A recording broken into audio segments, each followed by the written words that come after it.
Corey, how nice is it to have Trevor back out here again? Yeah, no, I mean, obviously, what he brings to the team, what he's shown to bring, the squad's happy as ever to have him back out there and doing what he loves to do. And for me, always just for those guys, I'm just happy for them to be able to get back out there and do it. I know he don't like to miss nothing, so awesome to see. Was it tough to rule him out last week? It sounds like he was definitely trying to make his case for it. Yeah, no doubt. I mean, that's just Trev. He's going to try to make his case, and no matter what the situation is for him, he's the ultimate competitor. He feels like he can go, but we just kind of followed the guidelines for ourselves and just wanted to play it smart, and I'm happy we did. We got a lot of faith in that quarterback room, and we felt confident that we'd be able to go out and still execute at a high level. And now that he's been completely cleared, nothing in the way in a bye week, I think it was just the right decision. Because it's different than every other injury where you could say, oh, he can play on a bad shoulder if he's 90%, but when it's a concussion, you follow that guideline to a T. Is that correct? Oh yeah. And I'm sure every club does. For myself, it's just nothing that you don't want to play with that one. You know what I mean? So. But every team has a protocol to follow, and we just made sure we did it the right way. How close is Sam Etcheverry to being back?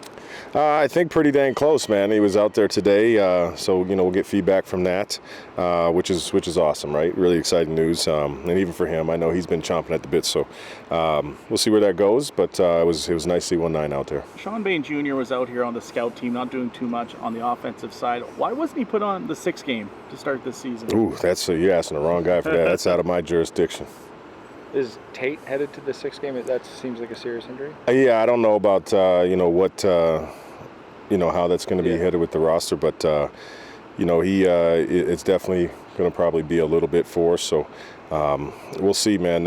He's been through some injury history in his previous life, and I know his work ethic. So you don't want to rule anything out with that kid. So it's good to have Zack Fry though as your backup now. Obviously, going to be a starter again. He started before. I don't want to keep saying it's a luxury that you have all this depth, but you do have depth in Zack Fry. Yeah, no, we could say luxury, man. I mean, that's what it was. Some of these guys had to train through the fire last year, and certainly, it's similar to any other guy that's had to step up this year.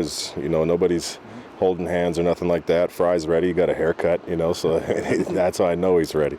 So, man, excited to see the kid roll. Thomas Bertrand Houdon, what's his status? He wasn't out here. Yeah, he's going to meet. He's going to meet with somebody, a doc here this week, just to get a little bit clearer of a picture.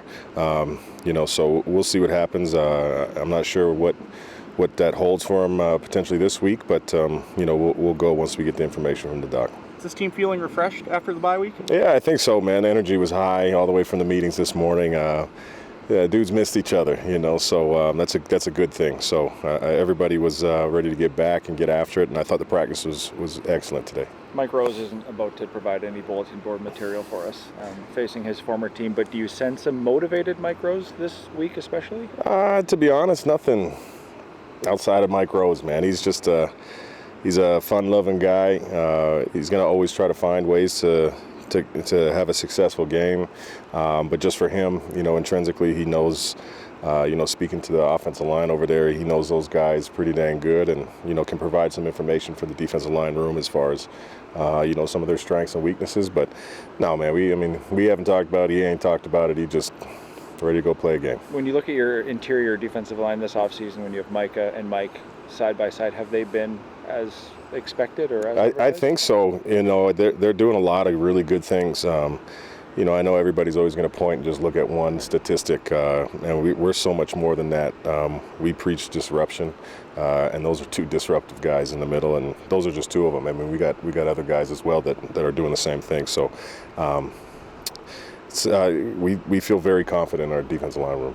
How is Nick Weed doing now that he's available to you more consistently? He's doing incredible, man. Another kid, just with his season last year, you just wanted to see him getting a chance and getting his opportunity to go out there and really prove to be the player that everybody expected him to be, and he's that. So he's been a monster on special teams, big value for us. Put him in important roles, and he's championed that. So.